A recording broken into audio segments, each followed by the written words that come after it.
Meeting का कुशल संचालन कर रहे समाजवादी पार्टी के वरिष्ठ उपाध्यक्ष चंद्र सिंह यादव मिंटू जी, इस एपीजे अब्दुल कलाम जी के जयंती के अवसर पर अध्यक्षता कर रहे माननीय अध्यक्ष हाजी फजल महमूद जी, साथ ही प्रदेश के नेता, प्रदेश सचिव और हम सबके मार्गदर्शक बड़े भाई के शुक्ला जी, हसन गहरवार जी, आनंद शुक्ला जी, अनुलाल जायसवाल जी, मुमताज मसूरी जी, राजेंद्र जायसवाल जी, इदरीस जी, सलाम इदरीस जी, भैया पुष्पेंद्र जी, चौरसिया जी, प्रवीण मिश्रा जी, शेष यादव जी, रजत मिश्रा जी, संदीप जी, रियाज जी, समस्त सम्मानित साथियों और साथ में हमारा मुस्तफ़ा फारूकी जो हम सबको शूट कर रहा है। साथियों, ये जन्म दिवस निश्चित तौर पर किसी महान संत, महान विभूति, महान व्यक्ति के ही मनाया जाता है और ऐसा महान व्यक्तित्व जो अभी तमाम वक्ताओं के द्वारा जब हमने सुना तो ये पता चला, प्रवीण जी ने बोला, पुष्पेंद्र जी ने बोला, गहरवार जी ने बोला, जिन साथियों ने भी बोला, जायसवाल जी ने, तो एक चीज़ समझ में आई कि बहुत ही मध्यम परिवार से, बहुत ही गरीब परिवार से निकल करके जन्म लेने वाला एक ऐसा व्यक्तित्व जिसने अपनी पढ़ाई विषम परिस्थितियों में की।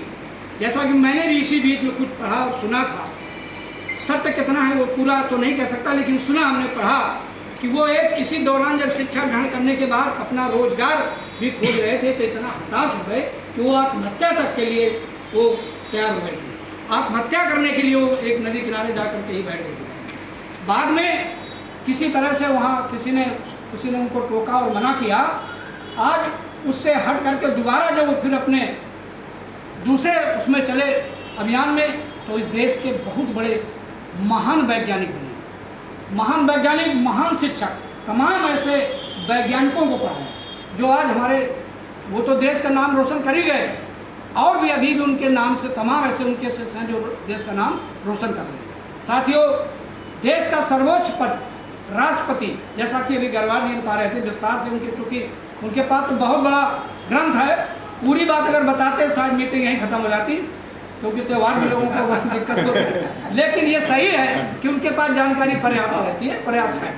और अब्दुल कलाम जी जैसे व्यक्तित्व के बारे में अगर वो बोल रहे थे तो वो कितना भी बोल सकते थे और हम सब सुन सकते थे। उसमें ऐसी कोई बात नहीं थी कि वो गलत बोल रहे थे, वो पढ़ते हैं और समझते हैं, उनको जानकारी। साथियों, मैं समझता हूँ उनको देश का सर्वोच्च सम्मान राष्ट्रपति के बाद ये भारत रत्न मिला, पद्म विभूषण मिला, एक वीर सावरकर करके सम्मान ये भी मिला, ये भी एक बड़ी बात है। इतने सारे सम्मानों के हकदार राष्ट्रपति जैसा पद, लेकिन व्यवहार और रहन सहन आपने उनको देखा होगा, उनकी शकल सूरत, कपड़े देखे होंगे।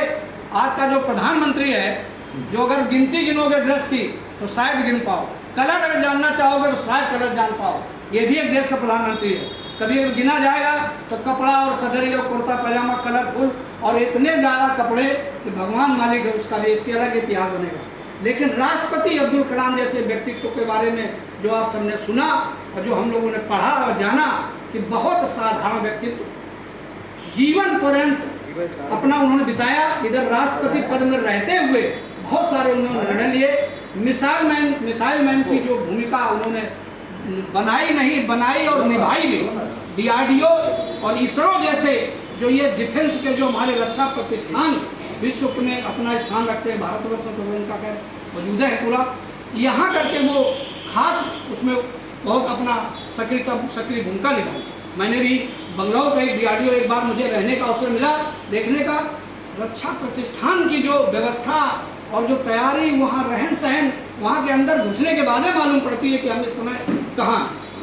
ऐसे मिसाइल मैन को मैं अपनी तरफ से श्रद्धा सुमन अर्पित करता हूँ और ये निश्चित चाहता हूँ कि ऐसे व्यक्ति जो फिर से भारत में पैदा हों, जिन लोगों ने कभी जात या कभी कोई धर्म या कभी ऊंच नीच ऐसी कोई बात कभी नहीं करी, चाहे वो राष्ट्रपति रहते हो, चाहे वो वैज्ञानिक रहते हो और चाहे वो सामान्य जीवन कभी जिया हो, उनके बारे में एक लाइन आप कहीं ऐसी ढूंढ नहीं पाएंगे जहां आपको लगे कि ये समाज के हित में नहीं था, ये जनता के हित में नहीं। उन्होंने जो कुछ भी किया पूरे देश के लिए किया और मरते मरते जब उनका समय आया 27 जुलाई शायद 2015 में, तो वो उस दिन भी शिक्षण का कार्य कर रहे थे।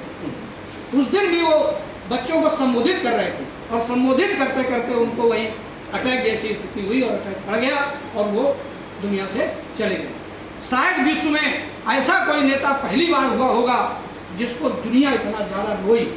मैं समझता हूँ, मुझे खुद याद है उस दिन मेरे भी आंसू आए थे। हमें लगा था एक बहुत महान व्यक्ति चला गया। देख, बहुत सारे लोग जाते हैं, जो आया उसको जाना एक रीति है, लेकिन अब्दुल कलाम जी के जाने पर पूरा देश रोया था, जो मैंने जाना और समझा और मुझे भी एहसास हुआ था। साथियों, उनके बारे में फिर वही बात अतिक्रमण ना करते हुए अपनी बात को यहीं समाप्त करूँगा। जय समाजवाद, जय हिंद। और आदरणीय हमारे जो डॉक्टर APJ अब्दुल कलाम हैं, उनके जन्मदिन के अवसर पर सत सत नमन। Thank you sir.